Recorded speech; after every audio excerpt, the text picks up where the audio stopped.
whole other beast. It's basically a GH5 on steroids. What's up guys, Rose Production here, and today we're going to be reviewing the Lumix S1 camera.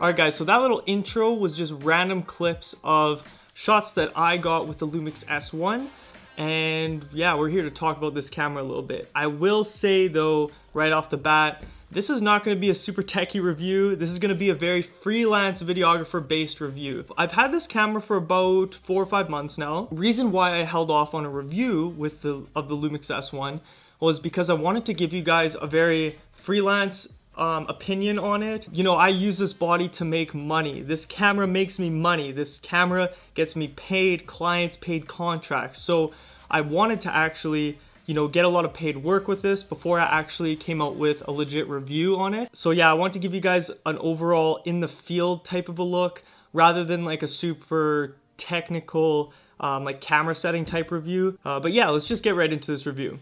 So I'm vlogging right now off the GH5. I am a Panasonic filmmaker through and through. I started with the Lumix GH4, went up to the Lumix GH5 right when it came out. I copped the S1 about, I'd say 3 months into its release, 4 months into its release. And like I said, I went from the GH5 to the S1.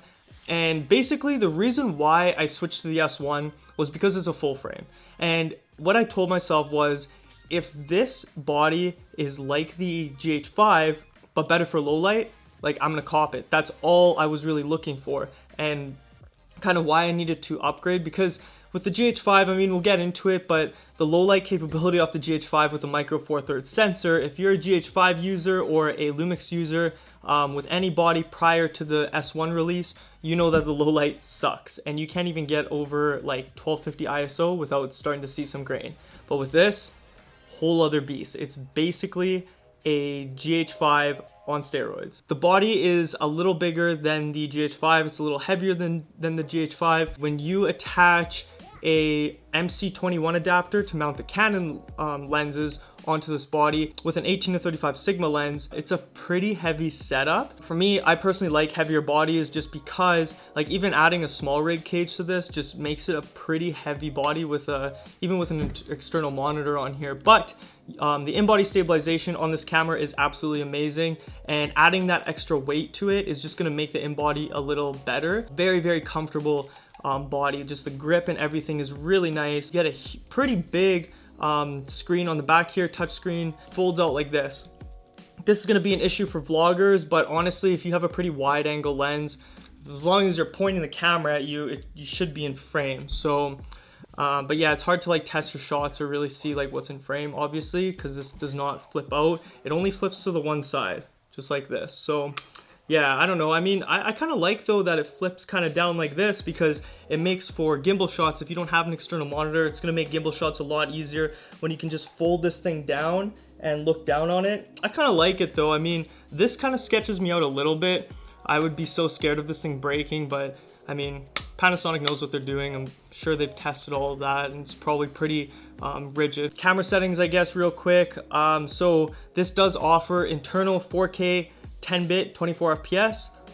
You also got the 4K 60 FPS, same as the GH4 or the GH5, sorry. And the most notable thing out of this camera, I would say, is the vlog setting.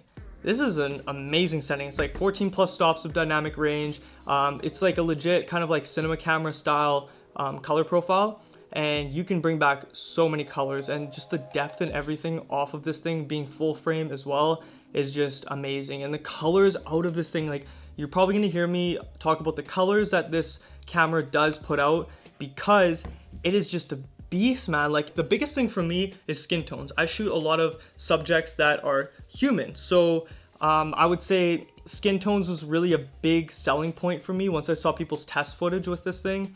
I would say it reminds me of like a 70% Canon, 30% Sony. So it has a little bit of contrast in there. However, skin tones look very, very natural. Going into the test footage of this camera, I'm gonna be laying over a lot of test footage throughout this video because I've seen a lot of other reviews and a lot of people don't really show what they've shot with this thing and what it's really capable of, whether it's a controlled environment that you're shooting in or a complete run and gun environment. So with the Lumix S1, I've shot anything from wedding films, real estate videography, music videos, a lot of music videos. I've shot a lot of run and gun stuff, whether it has to be for music video or real estate, really whatever, where I just have to whip the camera out and get a good shot.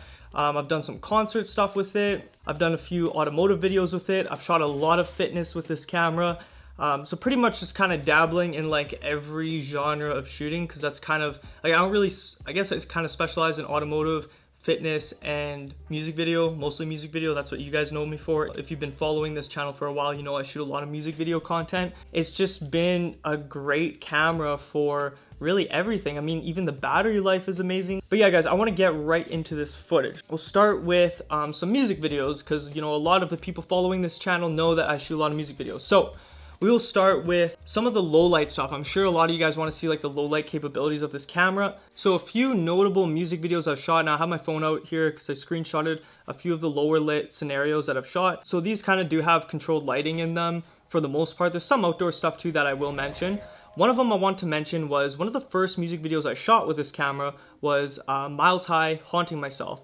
Now this video, I actually made a behind the scenes of how we shot it. I'd say about 90% of the video was shot in a tiny washroom using the Lumix S1, a wide angle lens, the Tokina 10-20mm, and the Sigma 18-35 with a Typhon filter. I was shooting in Cinelight D profile for this. Now I will say right off the bat, for lower light situations, I've now learned that I use Cinelight D for lower lit situations. For something that is very controlled or outdoors with natural light, I will whip out the vlog setting. So with that being said, a lot of these shots that we got inside of the washroom here, I mean, they turned out super, super crisp. I mean, a lot of it had to do with the camera movements for the cinematic portion of it. That comes down to your camera movements and the editing. However, the colors just look amazing. So yeah, basically the only lighting that we had for this was a Bowling P1 RGB pocket light and one Dracast panel light that we were casting a drop shadow on as a key light for the entire shoot. So we just had it in the corner of the washroom, casting a light down, whether we change it from blue or red. I was pushing like probably around 1600 ISO absolute max in the washroom when I was shooting these scenes. But I mean, they came out super, super crisp, and yeah, just the quality was just absolutely amazing. Another music video that I shot this in vlog profile. And keep in mind that we did have controlled lighting, so we had two Dracast panel lights, 2 or 3 Dracast panels. This was in vlog, so as you can see, it does look a little grainier than the Cinelight D stuff. However, quality is still amazing. Skin tones look awesome and super, super smooth. This is another music video we did with Miles. It's currently on release right now, but this is a scenario where we're completely run and gun with the Lumix S1. So all we had was a Bowling P1 RGB pocket light, and we were just shooting in like back alleys and stuff, and I mean, the quality looked amazing. I would say that sometimes we were upwards to 3200 ISO area, or even more, even like 5000 ISO, and the footage looks crazy. Like, you can't even tell that there's really much grain in there. So these shots were done in a condo with a lot of natural light of two artists called ZRB. As you can see here, just a lot of natural light. We're shooting in vlog profile for this shot, and you can just see like the skin tones look absolutely amazing in this. It's just stunning. And like through the windows, it doesn't look super overexposed or like blown out. Because usually when there's a lot of natural light on a DSLR camera, you'll notice that to keep the skin tones really nice, you're gonna have to overexpose anything like a lot of natural light coming into your shot. And with this camera in the vlog setting, I mean, with the dynamic range that it offers in the vlog setting, you kind of just keep everything exposed and keeping your highlights like looking really, really good. I love these shots. They turned out super awesome, and the vlog setting really comes in clutch for any type of natural light shooting. Here's another example of natural light shooting with the vlog setting. See, I had to go about 3 stops overexposed just because it was during sunrise and it was super, super bright outside. But we had the artist here sitting, like kind of standing and sitting next to a car doing a performance scene. And as you can see, like skin tones just look amazing. We were shooting at 4K and 10-bit, and the quality just looks stunning. Whenever I'm shooting 4K in 24 FPS, I do use the 10-bit option just because it's there, and usually only for cinematic stuff. For interview type stuff, I'll use the 8-bit, and for music video performance scenes, when I am shooting 24 FPS, I'm always shooting a 10-bit, and it just looks super, super crisp. One thing I did not like when using the S1 in the vlog setting was, for some reason, when I would shoot in vlog. Now, I don't know if some of you guys who are viewing this have noticed this, but when I'm shooting a video with vlog, I notice for some reason when there's purple lights or like a pink light, or yeah, it's like purple or like light pink for some reason, or even blue as well. I don't know why, but when I go to color grade, the pixels, like you can see the pixels in the grain on any spots that have that type of light that's overexposed. So I will lay over a shot right here, a music video that I shot. You can see on the artist's face and even like behind the artist, you can see little areas of pixels that are just completely broken. And I don't know why, but this was shot in vlog, and from now on I only shoot my darker scenes in Cinelight D, just for this reason. For some reason it doesn't happen in Cinelight D, it only happens in vlog. Every other profile on the camera, it does not break up like this, so I just stick to Cinelight D. So there's a modified Cinelight D setting, and I've just never had issues in Cinelight D in the dark with these types of colors showing, or like LED colors showing. Here's another clip too. I was shooting in a club in vlog, and as you can see here, like the artists and even like in the background, the purple lights and the blue lights and stuff just get super broken up, and it looks terrible, and it actually ruins the footage. So yeah, I've had to refrain from using vlog in lower lit scenarios, or scenarios in like a club, or when I have controlled blue or pink lighting. I just have to like use Cinelight D. And as you can see here, I'm gonna lay over a shot where I was shooting with you know, the red and blues and pinks. This is in a low lit situation in a music studio using a modified Cinelight D setting. The footage looks super crisp, and I was shooting at about 3200 ISO. So I mean, skin tones look great, there's no issues whatsoever. So yeah, Cinelight D for low light, vlog for natural light. That's kind of what I've taken home from this camera so far. Moving on to automotive cinematics. So I've shot some car videos with this. For this shot, I was shooting a Nissan 350Z Nismo edition, and we had an overcast sky. So perfect shooting situation. And I was shooting in a mix of 4K 60 FPS and 24 frames in 10-bit using all vlog the entire time.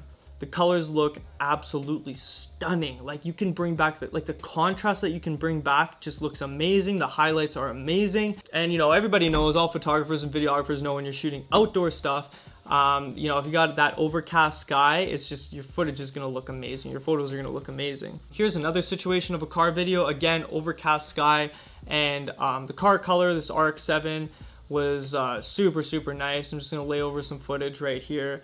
But as you can see, it's a mix of 4K 24 FPS in 10-bit and 4K 60 FPS. And this was all shot in vlog setting. Even the low light shots that I captured with this car and this camera just look amazing. And here, honestly, I had nothing but some light from the buildings next to me, and that was pretty much it. So I was shooting, like I was pushing like probably 8000 ISO here, believe it or not. It looks so amazing, it's insane. The one thing I will say, when I first got this camera, on the GH5, when you click the record button up here, like the shutter, when I click it, it's a soft click, like there's no click, you can't feel a click. On the GH5 you could feel a click, so I knew that I didn't have to even be looking at the camera. I click it, when I feel the click, I know I'm recording. Here, when I was doing performance scenes of like artists doing a music video, I'd be like getting my handheld shot, and I'd always, like, my finger would graze the recording button here, and I would stop recording like halfway through, and I'd just be literally like shooting handheld stuff and like shooting nothing, and the footage was cut off and we have to redo the scene. That definitely took some getting used to. About like 2 or 3 music videos in, I was really comfortable with it. Now I just like either hover over it or I'm just holding the grip here. Another thing too that I will mention real quick is the slow motion. So the 1080p slow motion. So it's got like 150 FPS or 180 FPS. I always shoot in 150. I think it looks super crisp. The only issue with this, you can't adjust the ISO, you can't adjust the shutter or anything. Like I would have at least liked to see like what ISO I was shooting at, because I have no idea what ISO I'm shooting at when I'm shooting at 150 FPS slow-mo. What I'll do is I'll click this exposure button here, and I'll turn it down by like a stop and a half probably, or like almost 2 stops. just to lower, so the camera automatically lowers my ISO as much as possible, just so I can get a cleaner 150 FPS super slow-mo shot, because otherwise, you know, it's going to show up a little grainy when you're shooting in that 1080, because that's obviously what this is going to offer. But yeah, that's honestly my only concern with this. This in the vlog setting when you're shooting at night, but yeah, that's my only concern with the 150 FPS. I'll lay over some 150 FPS shots right now. Some people don't understand, you know, doubling up your shutter to match the frame rate. So this does it all in camera, but at the expense of not giving you an ISO option, which kind of sucks. But I mean, it is what it is. I believe the GH5, you can adjust the ISO except for 180 FPS, which, I mean, like, I don't know, that's pretty slow motion. I never use 180 FPS. I feel like that's too slow. The run and gun convenience is so crazy, and that's something that I really wanted out of my next camera body, and the Lumix S1 100% delivered. I shoot a lot of fitness videography on the side, mainly for one of my clients, Divergent Training, good friend of mine, Adam Swanson. We have shot so many fitness cinematics, and not only have I shot fitness cinematics of him, but I've also shot a few cinematics of other people too. This is a video of Adam just training. We just made a cool cinematic video of him working out and lifting at Brick House Gym. This is one of the first shoots that I had using the S1, so the footage turned out amazing. I was super stoked on it. This is another video featuring a local bodybuilder and weightlifter. As you can see, the 150 FPS looks just super cinematic and sick. You know, with the full frame body, you're just gonna get like really nice cinematic shots. Even like the 24 FPS stuff looks awesome too, but honestly, for fitness stuff too, the 150 FPS is super clutch as well. Like, I can't get over the skin tones and like the color science behind Panasonic's Lumix S1. Here's another video too. This is of Divergent Training, Adam working out with four-time Mr. Olympia Jay Cutler, and they were in the same gym, just getting a lift in together. And as you can see, this is very run and gun. I was doing kind of like a vlog style of them working out and mixing in some cinematics. This is using the MC21 adapter in 18-35, which, by the way, all these shots you've been seeing have been off of a Sigma 18-35 MC21 adapter, or I've been using the wide angle lens that I'm shooting off of right now, which is the Tokina 10-20mm. I'll leave a link to those in the description. I tried to lay over as many shots as I could that I've gotten, or that I've shot and captured in the field making money. So this thing is making money, guys. Like, I'm not trying to give you guys a super techie review. I'm just telling you how this thing performs on set. And I feel like that's the most important thing, because, you know, there's a handful of people who do videography as a hobby. I mean, a $3,000 camera, or $3,000 US camera, is kind of expensive for a hobby camera. But there's also a huge handful of you guys that are trying to make a living off of this, or, you know, make a side hustle off of this. So I want to share with you guys, you know, that this camera has helped me make money in the field and, you know, on video shoots. I'm super stoked about this camera. You know, I've looked into the Panasonic S1H, which shoots 6K, which is just insane. I really want to cop it, but it's kind of pricey, and I don't know if I really need it, but it looks pretty amazing. And just seeing like 6K being offered in a DSLR body that's maybe a little bigger than this just proves and shows that 8K out of a DSLR camera will eventually be a thing. Maybe it'll be a little bigger than this, but I mean, like, affordable 8K cameras will be a thing, I'm sure, in the future. If you know, an S1H that shoots 6K is being offered for like, what, $3,500 US, or $4,000, which is very cheap for a 6K camera, in my opinion. So yeah, guys, that's my review on the Lumix S1. Again, I'll say this for like the third or fourth time.